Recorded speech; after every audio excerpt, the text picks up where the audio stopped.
We may as well all give up. Johan Lange, Tottenham's head of recruitment, is clearly a former MI5 spy. Spurs have announced a huge winger signing that nobody in the whole of football seemingly had a clue about. And it's an exciting one too. I'll tell you more about that in today's episode. Meanwhile, an Italian international midfielder is linked with the club too, and Mark Guéhi gets closer to his big move up north. All this and more on today's daily Premier League transfer news with me, Barnaby Slater. Guys, thank you so much for tuning in or listening. Please do press that like button if you're on YouTube. Also press subscribe if you haven't subscribed to the channel already. Trying to grow it, and let your friends and family know about the channel to get them to subscribe if they like daily transfer news as well as all the latest news from Tottenham Hotspur. And you can become a member.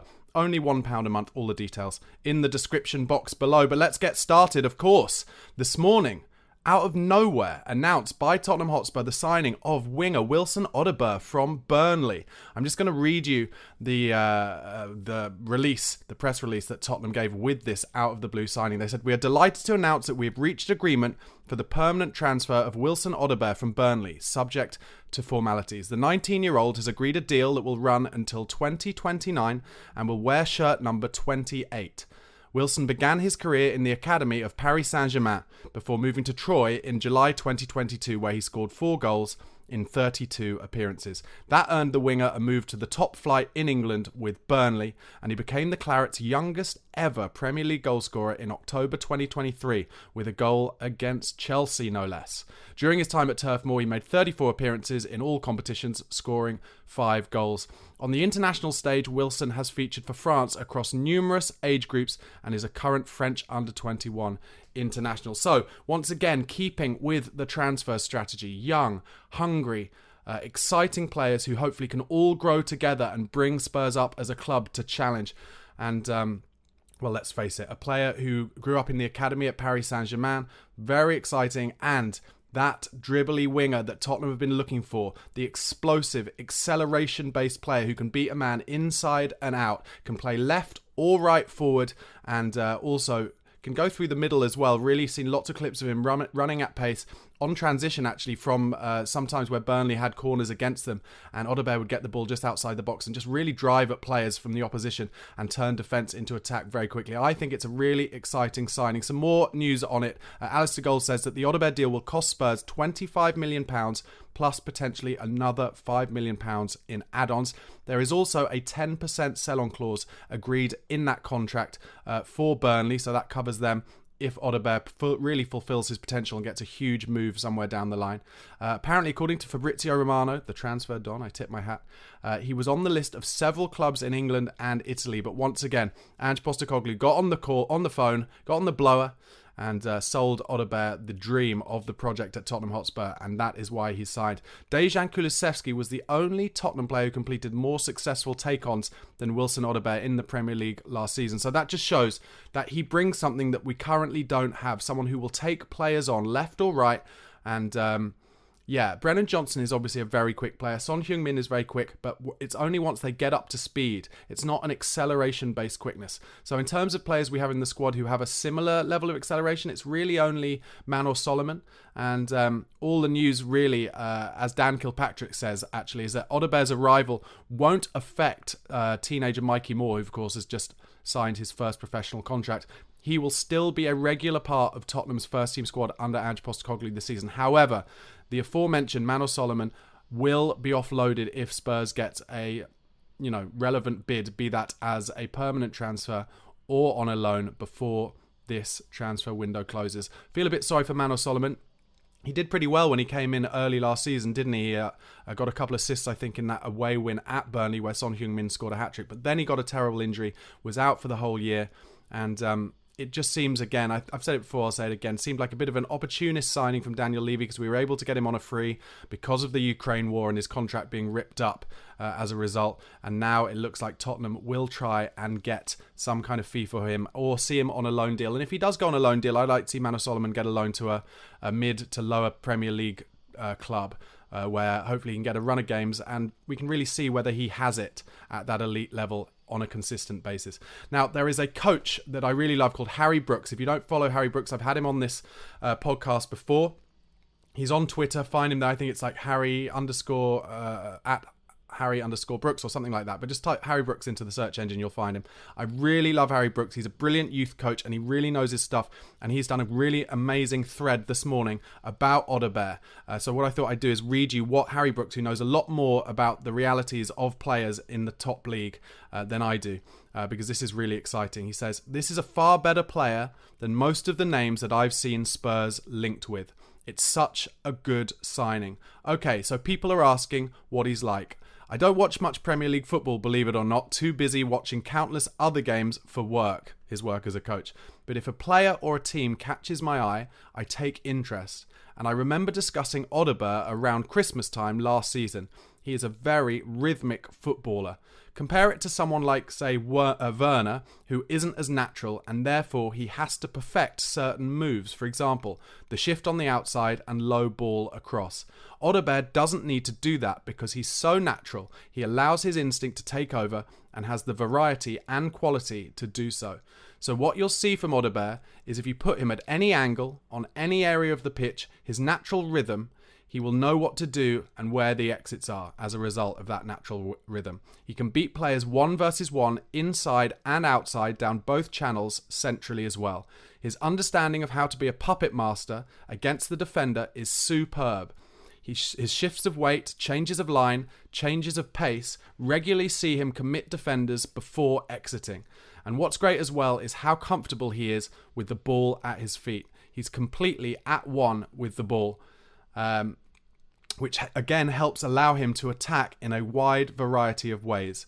This overall ball comfort means he can dribble off both feet, use all parts of the surface of different feet, and again, this alongside his ability and natural understanding of how to change pace, line, and use deception makes it pretty much impossible for a defender to predict what he's going to do next. Something he also excels at is offloading the ball when ball carrying at pace, and this is an incredibly difficult skill. Put it this way, how many 1 versus 1 players often have to really get themselves set or slow down before they strike the ball? The vast majority, says Harry. The likes of De Bruyne don't have to. They can strike it with real purity when ball carrying at speed, which is incredibly difficult. But Odobert can do this. He doesn't have to readjust himself or change his rhythm in order to get set. He can just flow into it. Him being able to do this means he can strike the ball in a variety of ways effectively, but is able to do it quickly, not giving defenders or keepers time to get set, which is crucial. What he also has is a real presence of mind and awareness. Odobert sees pictures, loads of ball carriers like Neto for instance. They have to focus first and foremost on beating their man and then seeing what's what. This often slows attacks down, leads to poor combination play, and can piss off teammates who make good runs. Odobert has real awareness when he ball carries. His pass appreciation on the run is really good. This, alongside his ball mastery and overall comfort, means he can link play in tight areas, spot runs and find them, and use combination play to open gaps, as well as his 1-against-1 ability.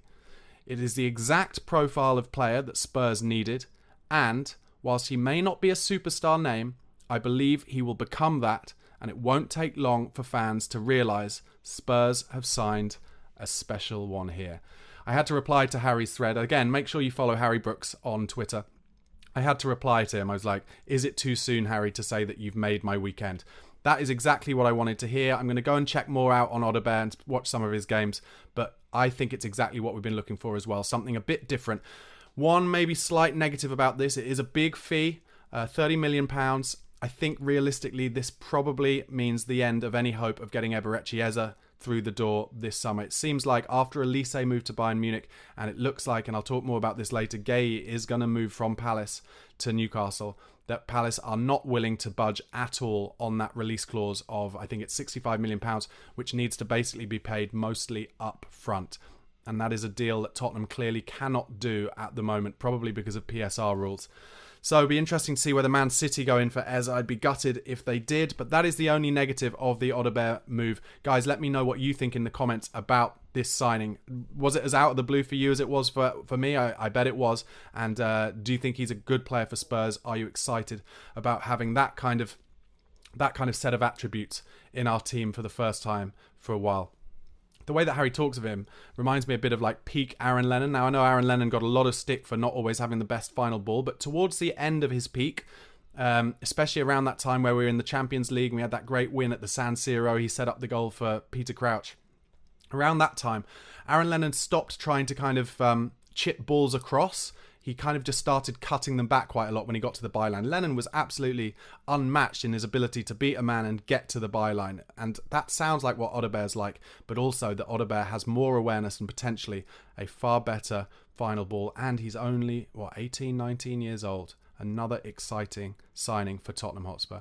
Meanwhile, according to Sky Sports, Spurs are plotting a move to sign Juventus midfielder Manuel Locatelli. Well, all the talk has been that Tottenham were looking for one more forward and potentially a midfielder.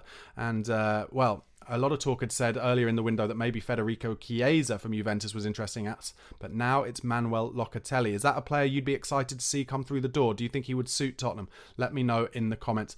Meanwhile, Alfie Devine is being considered by Sheffield Wednesday as a potential loan offer. I'd like to see him go there. I want to see him get more games and start bossing things in some of those lower leagues. I've been impressed with Alfie Devine in the pre-season games this season so far.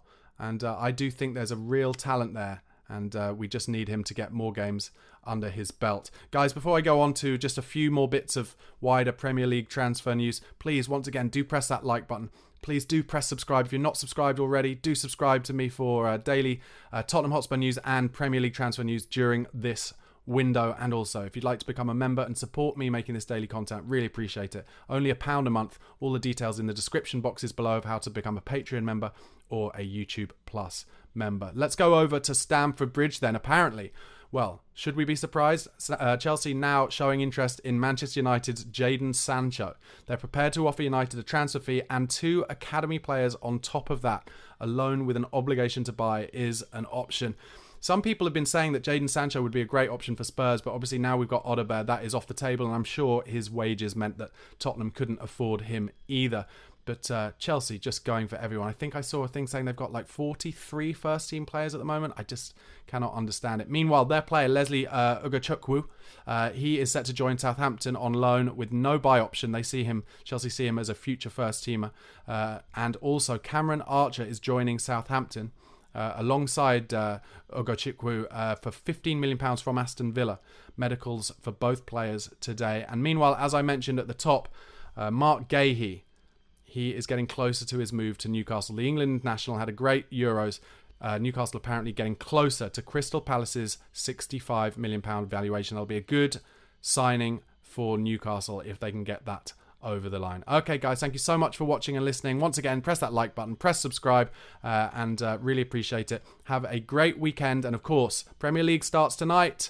Tottenham away at Leicester on Monday. Come on, you Spurs.